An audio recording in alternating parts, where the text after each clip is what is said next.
We are at the Bush House Museum in Bush's Pasture Park in Salem, Oregon, which is the capital of the state of Oregon. It's a historic house museum that was constructed in 1878 for Asahel Bush II. Asahel Bush was a newspaper man and attorney that moved out from Westfield, Massachusetts in 1850. He was invited out by Samuel Thurston. Sam Thurston was a local politician. He wanted to get a newspaper going here, and he felt that having a newspaper that was favorable to him would help in his re-election. People sort of saw that the newspaper was a really important way to sort of establish the political life here.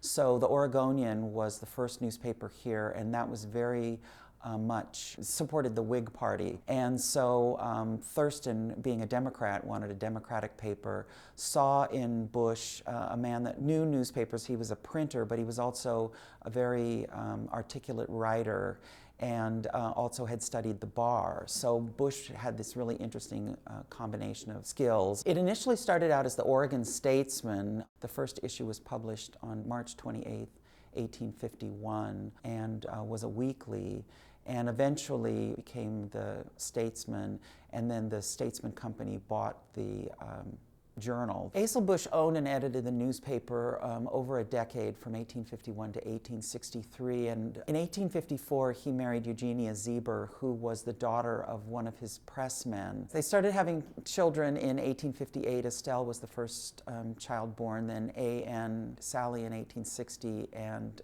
Eugenia in 1862.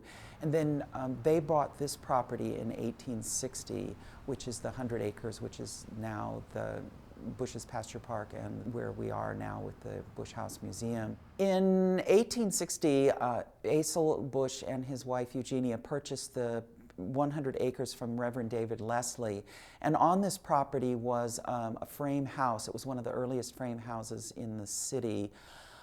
So they moved into the old Leslie house, and that's where Mrs. Bush passed away in 1863. In 1877, he hired a local architect, Wilbur Boothby, to design this house, which is designed in an Italianate style and has a low roof, high windows, and is much simpler than the really high-style Victorian that people are used to. And the interesting thing about the Bushes was that Sally helped her father find the wallpaper and some of the furnishings and stuff for the house, and they spent good money putting it in. And then they were careful enough with their money that they didn't change things up a lot. This is the parlor, and it is furnished to 1913. It's probably one of the most accurate rooms in the house. You can see the original velvet parlor set along with a number of pieces of artwork, and this room really would have functioned as a miniature art gallery. One of the unusual pieces in this room is an orchestrelle, which is basically a player pump organ. And people may be familiar with player pianos, but the pump organ is actually creates a vacuum by pumping the pedals, and then the roll turns, and actually the vacuum that's created plays the pipes when there's a hole in the roll of the music. And this was purchased by Mr. Bush to celebrate the turn of the 20th century. This is a working kitchen that is original to the house. When the house was first built, it was built with a number of amenities that we don't think of from houses from that period. There was hot and cold running water, there was a central heating system, and then there was this large kitchen. And this is very typical of farmhouses, and the kitchen is very much a farm kitchen. It has a huge cast iron stove that's set on bricks that was made out at the state penitentiary when Mr. Bush was the superintendent for the prisons. And there's also an eating area for the help that worked here, and they would have had a cook and a housekeeper. The other thing is the kitchen was kind of its own realm and is separated from the formal dining room by a butler's pantry, and the service to the dining room would have been very formal, almost like a restaurant, where you would eat meals in courses, and there would be conversation and those kinds of things. The library is really sort of Mr. Bush's domain. Over the fireplace there's this large William Cogswell portrait that was done of him in 1880. And the portrait really gives you a sense of what Mr. Bush looked like at the time the house was built. And so Mr. Bush was really, with this house, really enjoying the fruits of the lifetime of his labor. Over the bookcase are early portraits of he and his wife that were done in the late 1860s after she passed. And those were taken from portraits of he and his wife. And the Cogswell painting was done by William Cogswell, who's a very well-known American portrait painter who painted portraits of Lincoln and Grant, which are at the White House and at the Capitol. So it was quite a statement about Mr. Bush that he would commission a portrait of this stature. Around the room are large glass cases with library books in them. And if you think at the time this house was built in the 1870s, there were local clubs.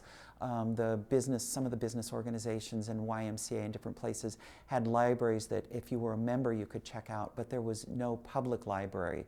We do think that because of the book plates and his name written in the books that he loaned books to other people to read and enjoy and then return. The Bush's legacy is really interesting in the sense that rather than just set up a big expensive statue downtown, they really saw the 100-acre farm here as kind of their legacy to Salem. And soon after Mr. Bush passed away in 1917, the family donated half of the property to the city to become a park after Sally Bush passed away. Sally was hardy like her father. He lived to be 89 and she lived into her 80s as well.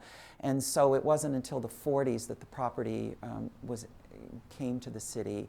And throughout their lives, the Bushes are known not so much as in big ways of big buildings with their name on it or those kinds of things, but in really kind of what is called their quiet philanthropy. The Bush family has an ongoing legacy here in Salem through the park, through the Bush House Museum, and also through the many businesses and properties that they helped people acquire and build here in town.